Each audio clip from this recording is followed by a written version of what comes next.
సృష్టికి మూలం ఓంకారం. ఆ ఓంకారానికి ప్రతిరూపం పరమేశ్వరుడు. అందుకే ఆయన ఓంకారేశ్వరుడయ్యాడు.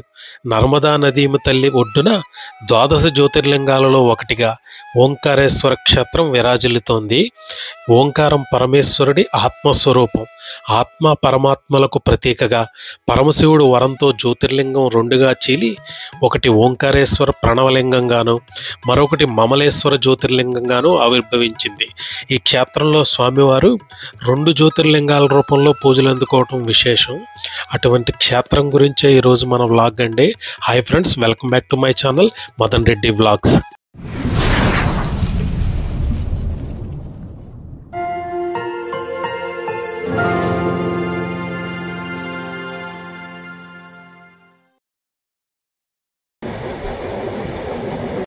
ఈ ఓంకారేశ్వరం వెళ్ళాలంటే నాగ్పూర్, ఇటార్సీ, భోపాల్ మీదుగా ముందుగా ఉజ్జయిని చేరుకుని అక్కడ నుంచి 144 కిలోమీటర్ల దూరంలో ఉన్న ఓంకారేశ్వర్కి చేరుకోవచ్చు.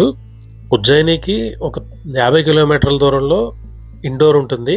ఇండోర్ నుంచి 90 కిలోమీటర్ల దూరంలో ఈ ఓంకారేశ్వరం ఉంటుందండి.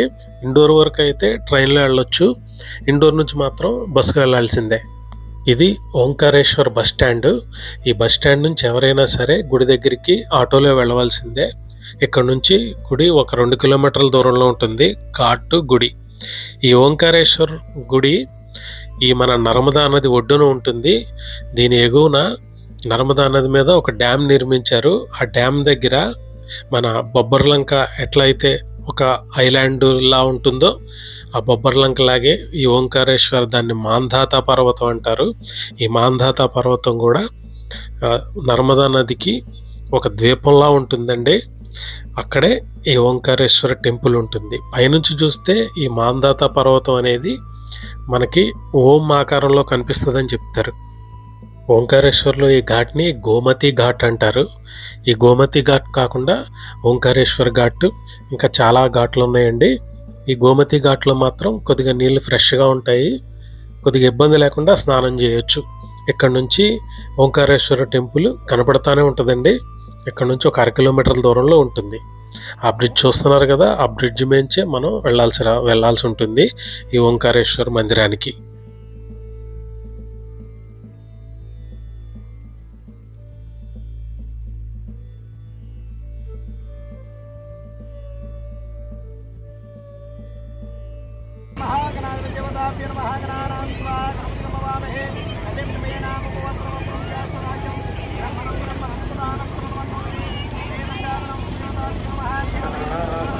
నేను ఈ ఓంకారేశ్వర్ రావడం ఇది 4వసారి. 2011లో వచ్చిన నర్మదా నది పుష్కరాలకి, ఆ తర్వాత 2015లో మహాశివరాత్రికి, 2016లో ఉజ్జయిని కుంభమేళాకి, ఆ తర్వాత మళ్ళీ ఇప్పుడు 2024లో వచ్చిన నర్మదా నది పుష్కరాలకి వచ్చాను. ఫస్ట్ 3 సార్లు అయితే చాలా తొందరగానే దర్శనం అయిందండి. ఈసారి మాత్రం చాలా క్రౌడ్ ఎక్కువగా ఉంది.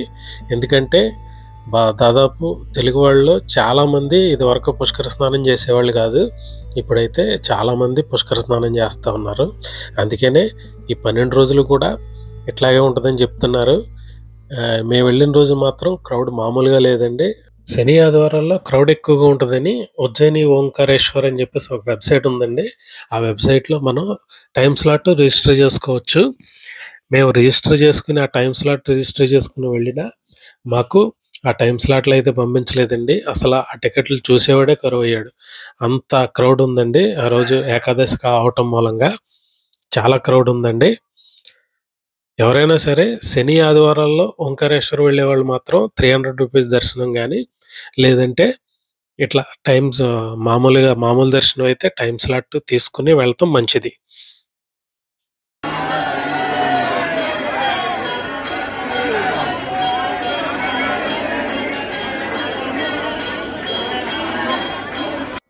ఇది ఏ టైంలో ఓంకారేశ్వరం వెళ్ళినా సరే శని ఆదివారాల్లో మీరు టైం స్లాట్ బుక్ చేసుకుని వెళ్ళడమే కొద్దిగా సేఫ్ అండి.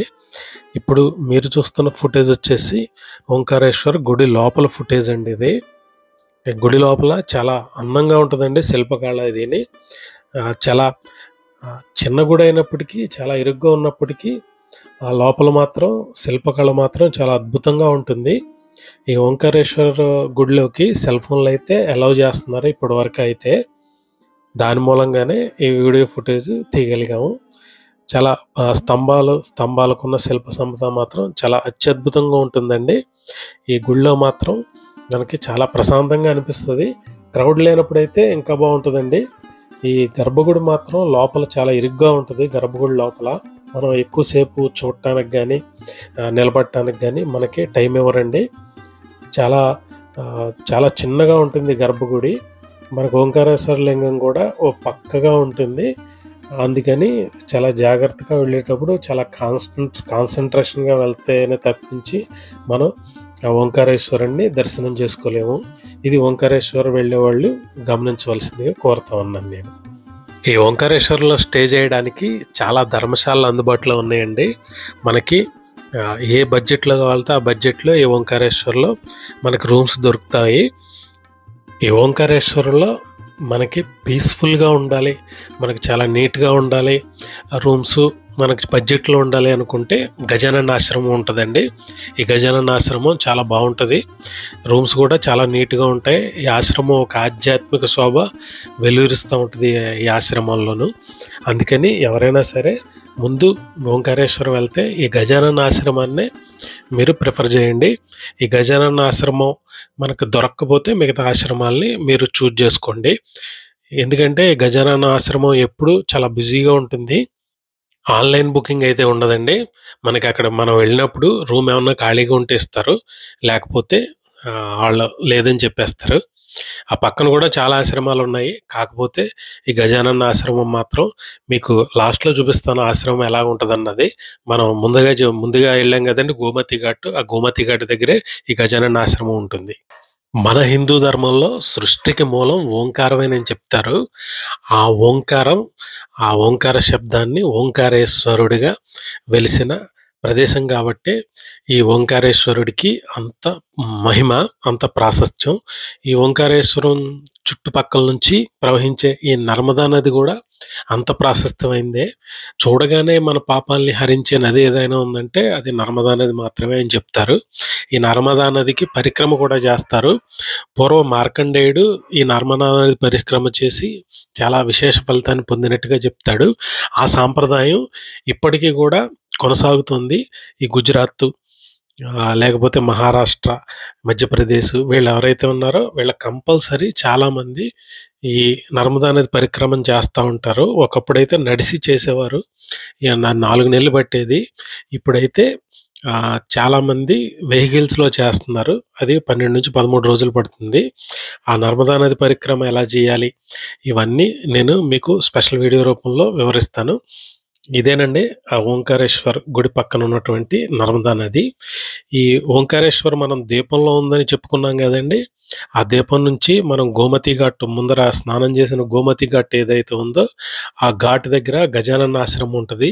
ఆ గజానన ఆశ్రమం పక్కన సందులో ఒక రోడ్లోంచి వెళ్తే అక్కడ మమలేశ్వర ఆలయం ఉంటుందండి.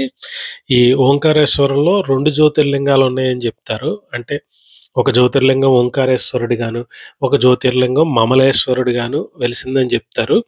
ఈ ఓంకారేశ్వరుడికి ఏమో నరులు, మమలేశ్వరుడినేమో దేవతలు పూజిస్తారని కూడా చెప్తారు. ఈ బోట్లలో ఈ మాందాత పర్వతం ఏదైతే ఉందో ఆ మాందాత పర్వత పరిక్రమ కూడా ఈ బోట్లలో చేపిస్తారండి. నడిచి కూడా చేస్తారు. ఒక 4 కిలోమీటర్లు ఉంటుందండి ఆ నర్మదా పరిక్రమ. అది చోటా పరిక్రమ అండి. అది ఈ నర్మదా ఓంకార పరిక్రమ అంటారు.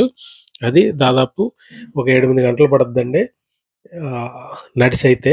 ఈ బోట్లలో అయితే ఒక అరగంటలో ఈ నర్మదా నది చుట్టూ, ఆ కొండ చుట్టూ, మాందాత పర్వతం చుట్టూ తిప్పి తీసుకొస్తాడు. ఇప్పుడు మీరు చూస్తున్నది మమలేశ్వర గుడి అండి. ఈ మమలేశ్వర దేవాలయం. ఈ ఓంకారేశ్వర లింగం చాలా చిన్నగా ఉంటుందండి. ఈ మమలేశ్వర జ్యోతిర్లింగం మాత్రం చాలా పెద్దగా ఉంటుంది. ఈ మమలేశ్వర జ్యోతిర్లింగంలో కూడా చాలా పూజలు నిర్వహిస్తూ ఉంటారు. ఈ ఓంకారేశ్వర దర్శనానికి పట్టినంత టైం మాత్రం ఈ మమలేశ్వర జ్యోతిర్లింగంలో పట్టదండి. ఎందుకంటే ఈ గుడి కొద్దిగా వెడల్పుగా ఉండటం మూలంగా ఈ మమలేశ్వర జ్యోతిర్లింగ దర్శనం చాలా తొందరగా అయిపోతుంది. 2 జ్యోతిర్లింగాలంటే మళ్ళీ ఈ 12 జ్యోతిర్లింగాలను ఈ 2 జ్యోతిర్లింగాలు అనుకోవద్దండి. ఓంకారేశ్వరుడే మమలేశ్వరుడిగా వెలిశారని చెప్తారు. ఎందుకంటే దేవతలు పూజించే లింగం కాబట్టి ఆ ఓంకారేశ్వరుడికి మమలేశ్వర్ అని పేరు వచ్చింది. ఈ ఓంకారేశ్వరన్న మమలేశ్వరన్న ఈ 2 లింగాలు ఒకటే అండి.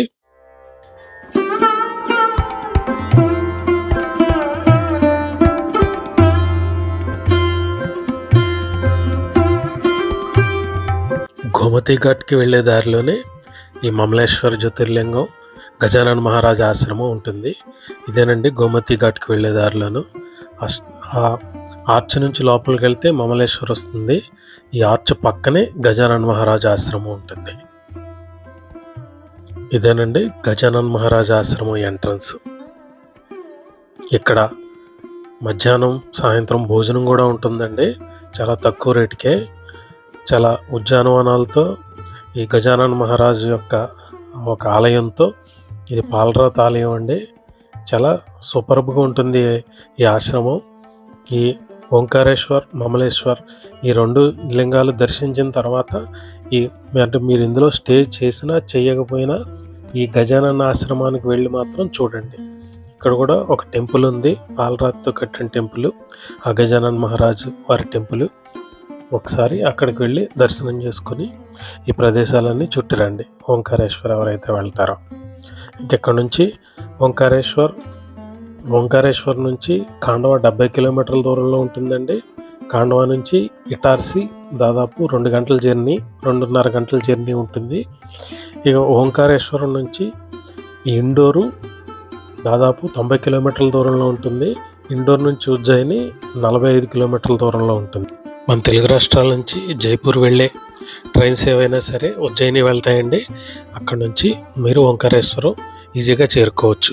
లేదు ఓంకారేశ్వరం ఒక్కటే వెళ్ళాలంటే మీరు ఇటార్సీలో దిగి, మధ్యప్రదేశ్లో ఉన్నటువంటి ఇటార్సీలో దిగి, ఇటార్సీ నుంచి ఖాండవా వెళ్ళి ఖాండవా నుంచి ఓంకారేశ్వరం వెళ్ళొచ్చు. ఇక వీడియో నచ్చితే లైక్ చేయండి, షేర్ చేయండి. ఇలాంటి మరిన్ని ఇన్ఫర్మేషన్ వీడియోల కోసం నా ఛానల్ని సబ్స్క్రైబ్ చేసుకోండి. Thank you all.